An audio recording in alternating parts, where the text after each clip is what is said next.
ప్రజా దర్బార్లో ప్రజా సమస్యలపై సత్వర పరిష్కార చర్యలు తీసుకోవడం జరుగుతుందని రాష్ట్ర సెటిల్మెంట్ కార్పొరేషన్ డైరెక్టర్ డాక్టర్ చప్పిడి వెంకటేశ్వరరావు రాజ్యసభ సభ్యులు కార్యాలయం ఇన్ఛార్జ్ మేఘా లక్ష్మణమూర్తి తెలిపారు. ప్రతి శుక్రవారం నిర్వహించే ప్రజా దర్బార్ కార్యక్రమం ఈ వారం 43వ వారంగా యథావిధిగా కొనసాగింది. కార్యక్రమంలో కార్యాలయ ఇన్ఛార్జ్ మేఘా లక్ష్మణమూర్తి, రాష్ట్ర సెటిల్మెంట్ కార్పొరేషన్ డైరెక్టర్ డాక్టర్ చప్పిడి వెంకటేశ్వరరావు, సీనియర్ నాయకులు నలుకుర్తి వెంకటేశ్వరరావు, గింజ శ్రీనివాసులు పాల్గొని కాకినాడ జిల్లా నలుమూలల నుంచి తరలివచ్చిన ప్రజల నుంచి అర్జీలు స్వీకరించారు. మొత్తం 15 మంది అర్జీదారులు ప్రజా దర్బార్కు హాజరై తమ సమస్యలను నేరుగా వినిపించారు. ఉపాధి అవకాశాలు కల్పించాలని, సీఎం రిలీఫ్ ఫండ్ మంజూరు చేయాలని, ఇళ్ల పట్టాలు ఇవ్వాలని, కొత్త రేషన్ కార్డులు జారీ చేయాలని కోరారు. అలాగే గత ప్రభుత్వం చంద్రన్న బీమా పథకాన్ని రద్దు చేయడంతో ఉపాధి కోల్పోయామని, తమకు ఉపాధి అవకాశాలు కల్పించాలని విజ్ఞప్తి చేశారు.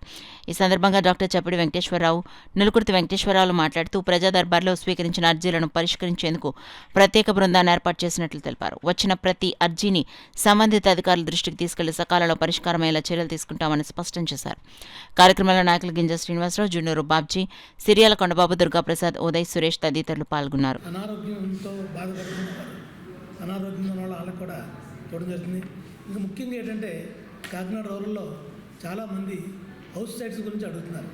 గత ప్రభుత్వంలో హౌస్ సైట్స్ అనేది ఎప్పుడు కూడా ఇవ్వడం జరిగింది, కానీ అవన్నీ కూడా గోల్మాల్ జరిగిపోయాయి. దాని మీద నిన్న అసెంబ్లీలో మన శాసనసభ్యులు నానాజీ గారు కూడా గట్టిగా అడగడం జరిగింది. మరి ఎటువంటిది గత ప్రభుత్వంలో హౌసింగ్ మీద చాలా అవకతవకలు జరిగాయి. అక్కడ ఒక 100 ఇళ్ళు ఇచ్చారంటే అక్కడ 200 స్థలాలు ఉన్నాయి. ఇంకా మిగతా 100 స్థలాలు కూడా బోటు కనబడకుండా చేసిన పరిస్థితి జరగదు.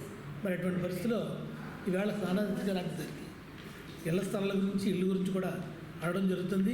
మరి అంతేకాదు త్వరలోని ఇల్లు కట్టుకున్న వాళ్ళు ఎవరైనా ఉంటే ఇల్లు కట్టుకోవడానికి ప్రభుత్వం 2,50,000 రూపాయలు సహాయం చేయడం జరుగుతుంది.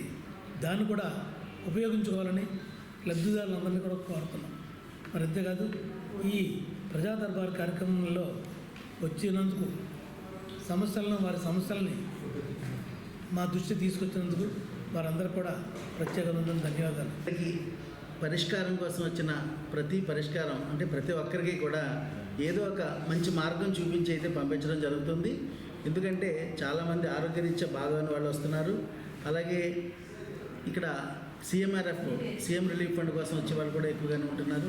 అలాగే జాబ్ రీత్యా పిల్లలు ఎక్కువ మంది జాబ్ లేదని ఖాళీగా ఉంటున్నాము చదువుకుని వచ్చే వాళ్ళు కూడా ఎక్కువగా ఉంటున్నారు. వీరందరికీ కూడా తగిన రీతిలో మాకు అవకాశాన్ని బట్టి, అవతల యొక్క స్పందనను బట్టి అన్నీ కూడా సక్రమ మార్గంలో వాళ్ళకి న్యాయం జరిగేటట్టు చూడటానికి ఈ సానా సతీష్ బాబు గారి ఆఫీస్ అయితే ఎప్పుడు ప్రజాపక్షాన్ని పనిచేస్తూ ఉంది. అంచేత అందరూ కూడా మేము ఇక్కడ ఉన్న స్టాఫ్ ఎవరైతే మీ అందరూ కూడా ఉన్నామో అందరూ కూడా వారికి చేదోడు వాదోడుగా ఉండి మేము ఏం చెప్పినా సరే సానా సతీష్ బాబు గారు వెంటనే స్పందించి ఇవి చూడండి అని చెప్పి మా అందరికీ చెప్పడము. అలాగే ఆయన కూడా ఇక్కడ ఏదైతే జాబ్స్ ఉన్నాయో అది ఫ్యాక్టరీస్లో కానివ్వండి, ఎక్కడ ఖాళీ ఉంటే అక్కడ వాళ్ళకి మేము సిఫార్సు చేయడం వెంటనే రావడం కూడా జరుగుతుంది.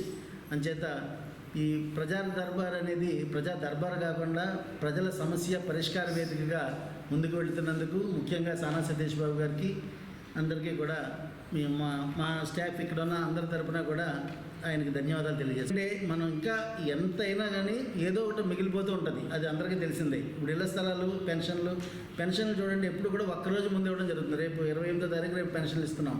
అలా ప్రతి కార్యక్రమం కూడా ఆచితూచి అన్నీ సక్రమంగా జరిగేటట్టు చంద్రబాబు నాయుడు గారు అయితే చాలా కష్టపడుతున్నారు. పోలవరం ఉందంటే పోలవరం రేపు 28లో పోలవరం మనందరికీ జాతికి అంకితం చేసేటట్టు విశేష కృషి చేస్తున్నారు. ఎందుకంటే మొన్ననే నేను పోలవరం కెనాల్ మొత్తం ప్రాజెక్ట్ అంతా చూడడం జరిగింది. కాపర్ డ్యామ్ కూడా మొత్తం పూర్తి వచ్చింది.